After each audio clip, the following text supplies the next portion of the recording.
What's up, and welcome to another episode of Brew and Build. Today we are back here in the city of the NetherPort City, and we are going to be continuing with this whole project here.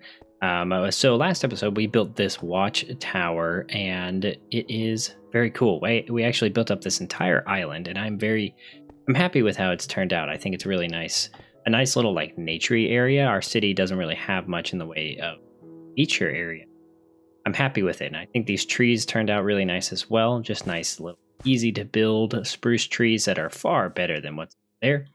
And if you didn't check out last episode, definitely do, because there's, a fair amount of it is time lapse if you like time lapse builds.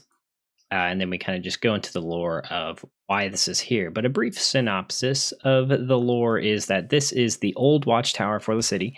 And as they, got expanded, got bigger, they needed more from their lighthouse. They needed a bigger one, for one. And two, they also had a bunch of flying machines. And so they needed some form of either a taller lighthouse or a flying lighthouse or both in order to be able to like communicate with flying ships where the city was. And so that is what we're actually fixing today. We're going to be putting the lighthouse right there. We'll go over there in just a second. But in also standard form, the lighthouse is also going to be partially the house of the lighthouse keeper. And I think that's going to be a really cool build. I haven't yet actually planned that out quite yet. But this is the ruined portion of the old lighthouse keeper house. Still slightly intact a bit, but very dilapidated. And so I am very happy with how this has turned out. Very happy with the lore behind it. I think it adds just a lot to this place. I mean, you can already tell, like, it adds so much life to this area just having a few trees. And so I'm definitely going to be throwing some of these around the city as well, because I think it just adds so much to it. Now, if you notice my mouse movement being a little bit messed up or a little jerky, I have a new mouse and I'm still getting used to it. It's a little bit of a different style of mouse. And so I like it, but I just have to get used. So my movements may be a little jerky, and I'm sorry about that. And one final thing to note is shader wise, I'm using the BSL shaders, and they're nice. I really like them. We're going to use them over the Project Luma shaders because they have a little bit more, I think, support for 116. The Project Luma shaders, I don't know if the creator has updated to the 116 like format. But I also figured out good settings for these, and I think they look really nice. Now, going to what I've planned out for today's episode, this is where the lighthouse is going to be. And so we had this walkway here that I was able to actually keep. I didn't know if I was going to be able to keep this, but could keep what I already had laid down, which is all the way up to that area right there. And just to go over the plans briefly of what this area is going to be. So the dock is going to expand out this way, wrap around this way. And then this is going to be like where the main ship building area is going to be. And it's going to be quite a big building. I think it's going to be like taking up this entire space right here. And so I think that's going to be really nice. And so this is going to be like a second level that goes like off right here. And then the ship building is going to take up pretty much this entire area right here. And if we go up this direction, we've got this nice little walkway here, and we can get up to the top, which this is where the entrance to the lighthouse is going to be. So it's already a little bit higher up. And then all the way up there is the tippity top of the lighthouse. Mark that out. It is roughly, I think it's 107 blocks tall, if I remember correctly. And then down here is going to be some form of storage area. I'm not really sure, but we're going to have some form of storage area here. And I think it's going to be really, really nice. Entrance to the storage will probably be on that level right there. And I think it's going to be, I just think it's going to be really nice. Now, to do this episode, I think I'm going to do it in the form of a time lapse because this is quite a big build. And I think that is the better way of doing a build like this. But I'm going to try something a little different and do a little bit of a voiceover talking about kind of the process of how I tackle these big builds. And kind of how I go about planning things out, because I do have a creative test world where I did already build the majority of this to kind of get a good idea as to what I want to do.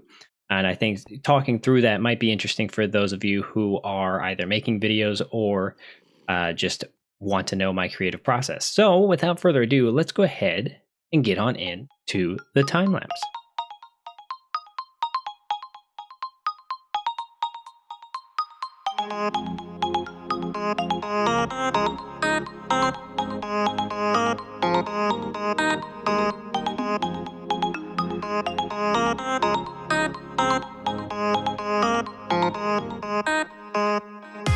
All right, so I wanted to give you guys a little bit of information about just like the background of building a build like this. I mean, this is a relatively large build, just like in general. I mean, if you take block for block, it's probably about the same as one of those houses like the blacksmith house, but it's a little bit more of a feature type build, and sometimes these feature builds are the more difficult ones to figure out because you don't want to like overdo them, but you also want to be able to have a really cool looking build.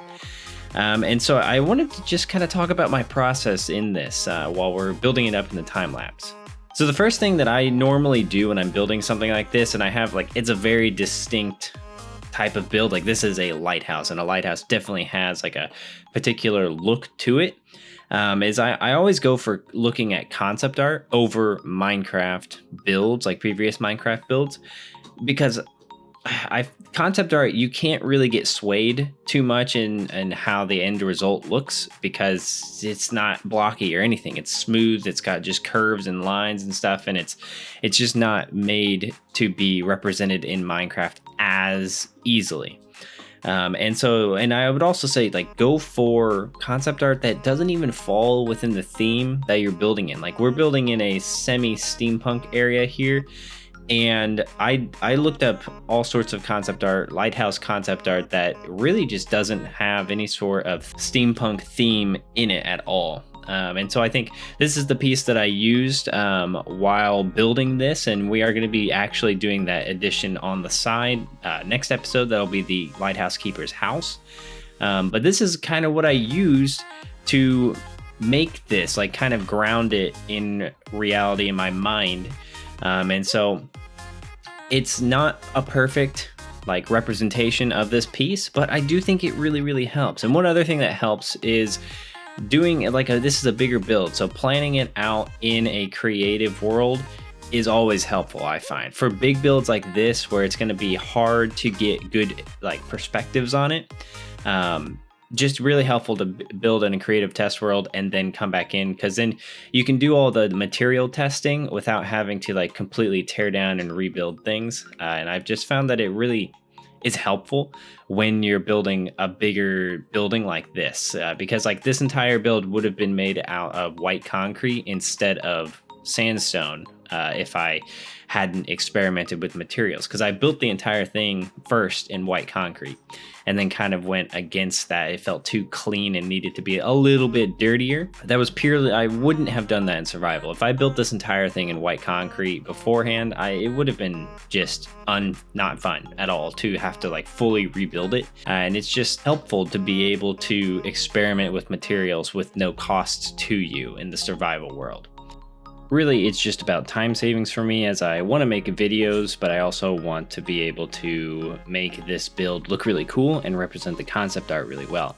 And certain things on this build would have required more time in survival than if I just planned it out in a creative world. So it's really a time savings thing as well. But I think that's going to have to do it for this particular bit of talking. I'm gonna go ahead and let y'all finish out the rest of this time lapse, and then we'll come back and we're gonna build some redstone, and it's gonna be really cool making an active lighthouse, and then we'll finish it up after that.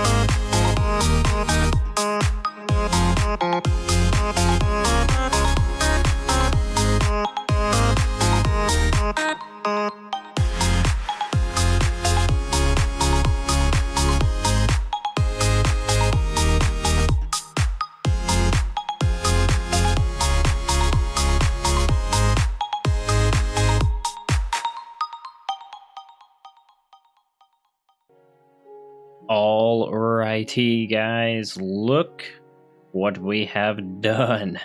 I am really actually happy with how this is turning out. It's actually looking a lot more in place than I thought it would. I thought we may have to do a lot of work to get the bottom section like kind of looking better.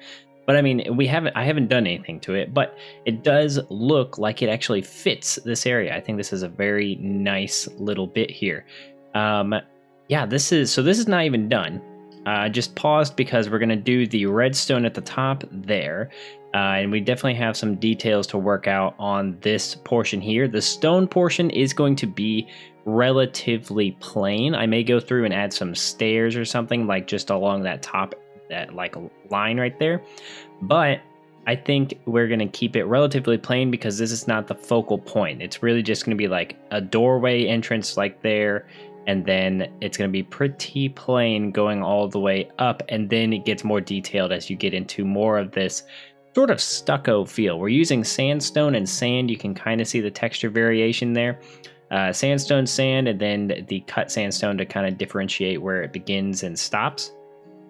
And I got to tell you, figuring out the sort of height variations on these different parts as it tapers in was a little difficult to do. I will say it definitely, like this type of build, I would say try and do the planning phase of things like I did in the creative world, because it helps so much when you're trying to like figure it out, because there's like so many different like shapes that you could go for, and so many different variations that you may have to, like in a survival world, would be just such a pain to do, because like I would build this up maybe by like stopping right there and it would feel too short, and so then I'd maybe do like 2 more blocks and it'd still feel too short, but 4 blocks would be too tall. I don't know, there's just a lot of variation that could happen, and so it just helps half the time almost when you're building. Do either off camera or on camera, to finish this off, is I want to attach a little house portion here on the, potentially I'm thinking on just the stone bit down to the ground right here. But I'm not really sure, because I want the lighthouse keeper to have a house attached to it. I'm working from a piece of concept art, as you hopefully, I think I will show it in the time lapse itself.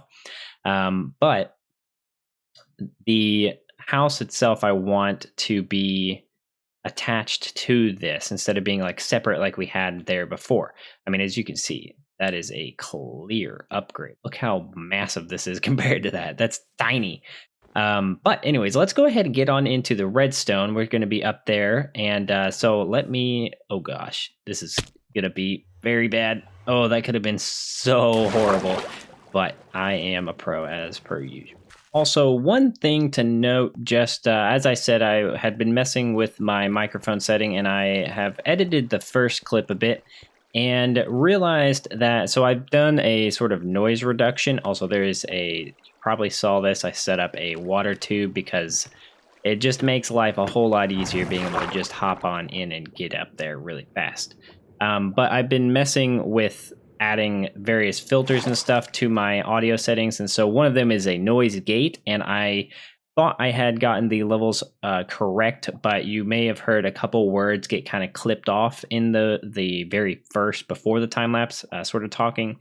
The noise gate was just a little too off, and hopefully I fixed that. If not, then just bear with me. I'm sorry. That sort of stuff is kind of new to me. I haven't really done much with it beyond just messing with it. Oh, let's go ahead and look at the little balcony. So I did 2 balconies, and not going to worry about connecting. This is something that I think is kind of a minor thing.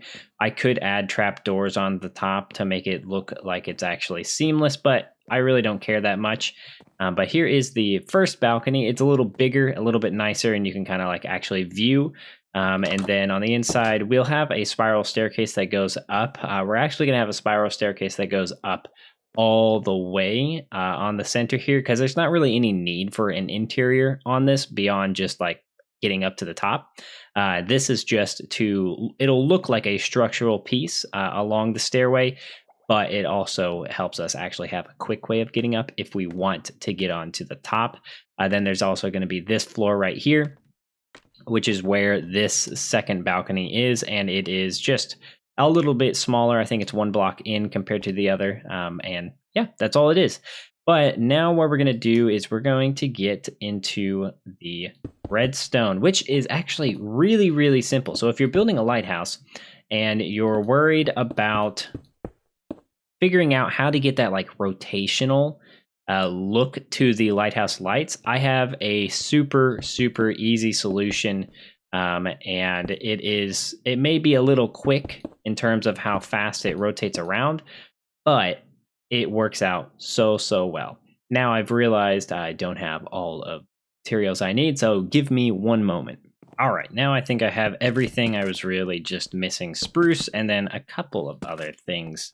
Just needed a lever in order to control the redstone, and also needed just some like miscellaneous planks to be able to put. I believe we're going to want to put them right here on all the sides, and then this will make it. I am doing this in the dark oak because that's kind of the theme on the top here. We're using spruce predominantly, but we're going to use dark oak for most of it. And then what we will do is we'll take some of these comparators. We're going to be comparing a bunch of hoppers, and this is where the ease factor comes into play, because it's actually like super easy to do this. Like, you just are doing comparators on all these sides. And so you just do hoppers in a circular fashion, going into one another so that they are constantly kind of rotating around. And then you can just toss one thing in. So let's just toss this in. And then you've got this like circular pattern, and they're just kind of rotating around. And now I don't know if I did the direction the way I want to do it. It's probably fine. Doesn't really matter. So we're going to have it set up like this to where we have a block right here. And then what we actually want to do, and some of you may be seeing this coming, is we want to have a lever. Let's get rid of that. And we want to have a lever right. All right, we're going to have to do this. And let's go ahead and just do this. This will be like support beam, and also be an excuse to have a sort of walkway here. We're going to have a lever right here, which will lock all of these, so we can actually control what we are doing. So we're going to have a glowstone right there, and then we're going to have a shroom light. And then that's just because, I mean, glowstone and shroom light make it so that things are glowing, and gives that sort of glow effect. And then, man, I cannot, this new mouse is great, but I cannot figure it out sometimes. And then we're going to get to the top here, and you can see that area right there is lit up, and this one is lit up. So opposite sides, and when you flip it, then they start rotating, and it actually looks very cool. Now we need to go ahead and get on top of the building now to add in the final little bits here. And then we'll be able to probably jump into another time lapse just to be able to finish this build off. And then we got to get up here. And boom. So now you see it's rotating around. And what we're going to do now is copy this look right here. On top of this is going to be, I believe, we're just going to do this. And then we're going to have the same sort of blackstone arching type of stuff going on. And then let's put some of this here, right there, right here, and boom, just like that. And then let's do this real lickety split. And there we have it. We are done with the redstone, as I said. Very simple. That is the type of redstone that I am all for. Super easy, simple, gets the job done, looks great. And it's rotating around, and I really am just happy with it. The gilded stone, I think, is all right. We'll be able to figure it out better if we actually like what it looks like once the roof is on. Now, I think I'm going to have to do that in a time lapse as well, just real briefly, because it's quite an intricate little roof. And I think, honestly, you guys might be able to pause and see like the general shape of it better if I do it in a time lapse rather than trying to build it and explain it. So without further ado, let's go ahead and get on in and start finishing off this lighthouse.